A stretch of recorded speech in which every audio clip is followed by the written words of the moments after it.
Hi y'all, you're watching the Big Jim Country Boy YouTube channel. Yeehaw!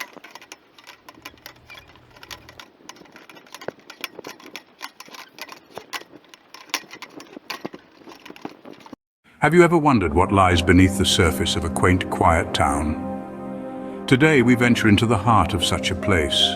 Welcome to Stewartsville, a peaceful hamlet nestled amidst mysterious green hills, shrouded in an almost hypnotic fog. Fog. It's a town built on the sawmill industry, a testament to the hard work and determination of its modest population of 2,649. An idyllic place where time seems to stand still and the sun sets, casting long, playful, but as darkness descends, the tranquil silence is shattered. Enter John and Jimbo, two teenagers whose raucous laughter and rebellious antics breathe life into the night. A 12-pack of eggs meets its demise against the town sign, and the roar of a pickup truck echoes through the empty streets. As the truck speeds down a desolate back road, John, with his white ball cap perched on his head, chugs down the last of his beer while Jimbo, clad in a Big Jim Country Boy t-shirt, takes the wheel. Their playful banter reveals a shared history and a difference in tastes. While John seems to have outgrown their childhood interests, Jimbo clings onto his love for monster movies, defending his hero, Big Jim, with the fervor of a true fan. Two friends argue, their laughter and jests filling the night all the while. The shadowy green hills loom ominously in the background. As they continue on their journey, they pass a row of rural mailboxes, leans out the window, baseball bat in hand, and with a mighty swing sends a shower of letters into the air. "Mail's in," he hollers, a triumphant grin on his face. But amidst this youthful mischief, a sense of unease permeates the air. But beneath this facade of youthful mischief, something darker lurks in the shadows. As truck disappears into the distance, the eerie quiet returns, and the mysterious green hills stand as silent sentinels, guarding the secrets they hold. Stewartsville, it seems, not everything is as it appears. What does it take to become a hero? In the heart of Stewartsville, a town of 2,669 souls, we find our unlikely hero, a teenager named Jimbo. Jimbo's fascination isn't football, video games, or even trying to win the affections of the head cheerleader. No, Jimbo's obsession lies in the realm of the fantastical, the horrific, the outright bizarre. In the midst of the mundane, Jimbo finds solace in the world of Big Jim Country Boy, a fictional actor renowned for his roles in horror films. These films, filled with monsters and mayhem, are Jimbo's escape, his sanctuary away from the rural humdrum of Stewartsville. Yet this obsession, this passion, is not shared by all. John, Jimbo's friend, sees the world differently. To him, these films, these stories, they're nothing more than cheap thrills and bad girls. He doesn't see the magic, the allure, the escapism that Jimbo does. This difference in perspective sparks a tension, a divide between two friends, and in this tension, we start to see the makings of a hero. Jimbo's defense of Big Jim Country Boy is not just about defending his favorite actor. It's about standing up for his beliefs, for his passions. It's about refusing to conform to the expectations of others. It's about embracing who he is, even if it means being seen as different, as weird, as an outsider. Being a hero isn't just about standing up for what you believe in, it's also about inspiring others, about showing them a different perspective, a different way of seeing the world. And that's exactly what Jimbo does. He may not swing a sword or wear a cape, but in his own way, he's a hero. Through his passion for Big Jim Country Boy, Jimbo shows us that heroes come in all shapes and sizes. They're not always the ones saving the day or fighting off villains. Sometimes they're the ones who dare to be different, who dare to dream, who dare to be themselves. Sometimes the heroes we look up to can inspire us to become heroes ourselves. What happens when we disturb the peace of the deceased? Our two reckless heroes, Jimbo and John, arrive at the eerily quiet old Stewartsville haunted graveyard.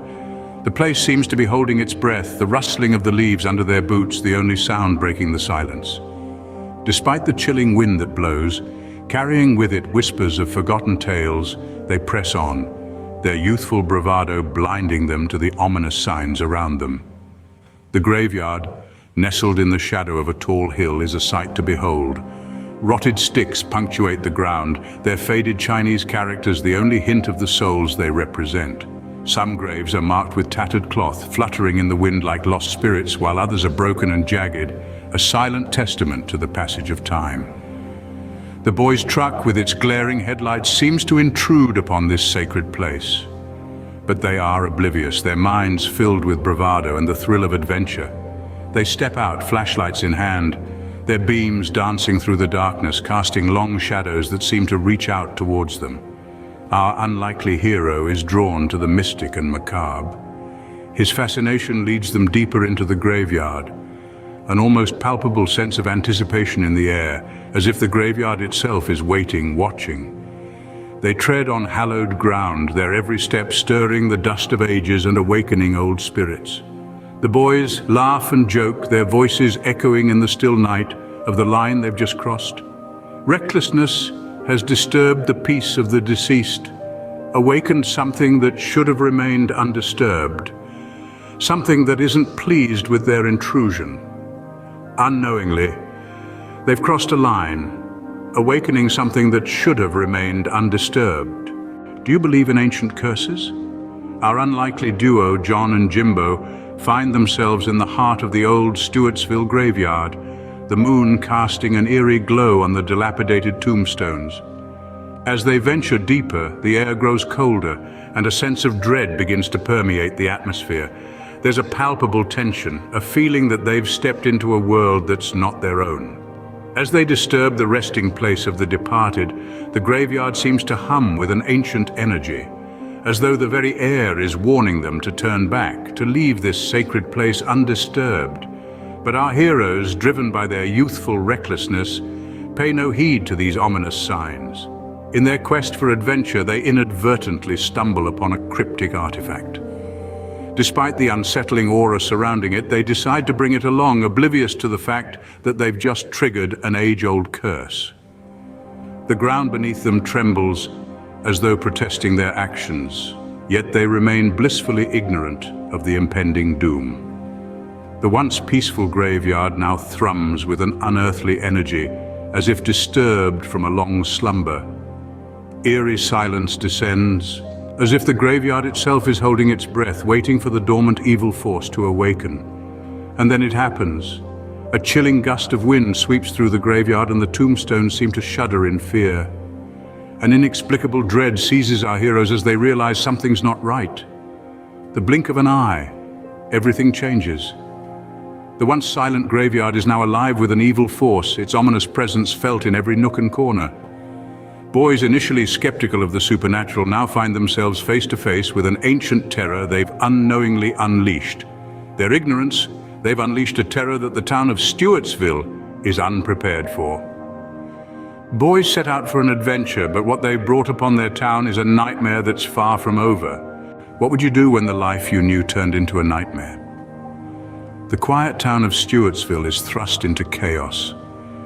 Curse that had been dormant for centuries is now activated, turning the peaceful night into a terrifying spectacle of horror. The once familiar green hills are now shrouded in an eerie darkness. The shadows seem to lengthen, becoming grotesque figures that lurk around every corner. Once welcoming "Welcome to Stewartsville" sign is now a chilling reminder of the town's impending doom. The midst of this pandemonium, our unlikely hero, Jimbo, finds himself at the heart of the turmoil. Horror movies he once devoured for entertainment have now become a survival guide.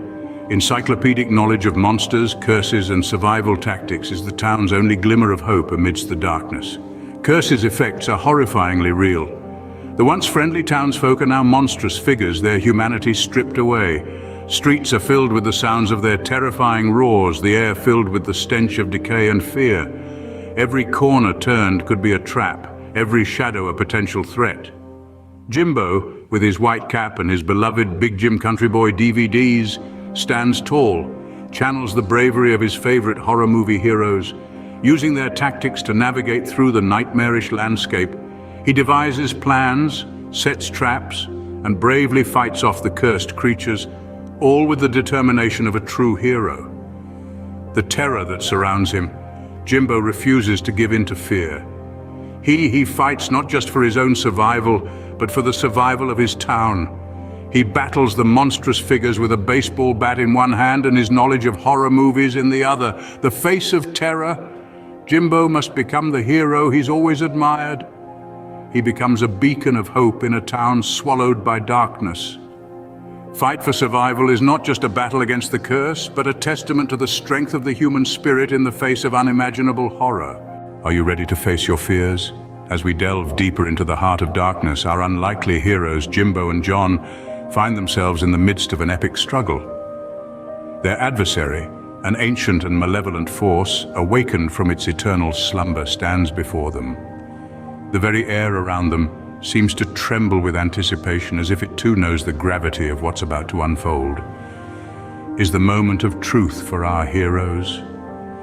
Jimbo, the fan of monster movies, finds himself living one. His love for the genre, once a point of contention, now becomes his greatest asset.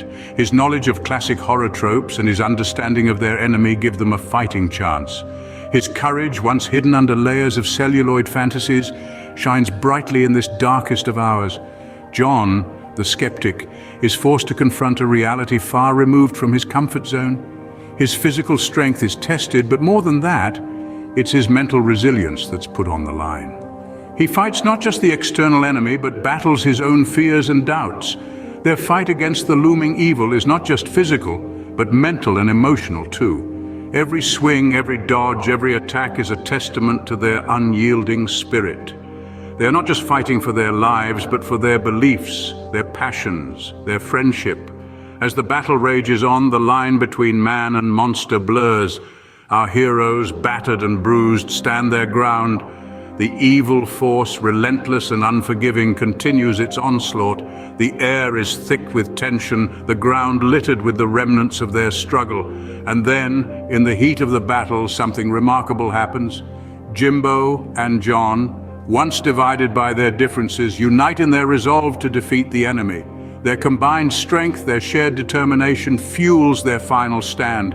The end, it's not just about surviving, but also about confronting the darkness within us. And as our heroes face their fears, they realize that the true victory lies not in defeating the monster, but in conquering their own inner demons. For in the heart of darkness, they find their true selves. Can life ever return to normal after facing such horrors? The aftermath of their chilling ordeal, Jimbo and John, the unlikely heroes of Stewartsville, emerged profoundly changed. What started as a night of mischief and teenage rebellion rapidly spiraled into a battle for survival against forces beyond their comprehension. Jimbo, once a quiet horror movie aficionado, discovered a strength he never knew he possessed. His lifelong fascination with the supernatural was no longer confined to DVDs and comic books, but became a terrifying reality.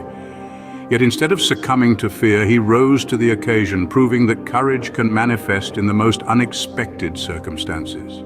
John, the quintessential jock, had his world turned upside down. His initial disbelief quickly gave way to a grim acceptance of the supernatural happenings in Stewartsville. He learned that life is more than just beer, baseball, and bravado. When faced with the unknown, he found a new respect for the things he once mocked and dismissed. As for Stewartsville, the town was forever marked by these supernatural events. The peaceful, quiet town, nestled among the green hills, was now a place of whispered legends and eerie tales. The sawmill, once the symbol of prosperity, became a stark reminder of the night when reality blurred with the stuff of horror movies. Yet, in the face of such transformation, Stewartsville showed resilience. The townsfolk banded together, their shared experiences forging a bond stronger than the fear that initially gripped them. A new motto emerged, symbolizing their unity and defiance. We came, we kicked butt, we survived. The end, it was the ordeal that defined them, not the horrors they faced. They became heroes, not by choice, but by necessity. They learned that heroism isn't about grand gestures, but about standing up when it matters the most. Heroes are made in the face of adversity, and sometimes they're the ones you least expect. Yea, though I walk through the valley of the shadow of death, I will fear no evil, for thou art with me. Thy rod and thy staff, they comfort me. Amen.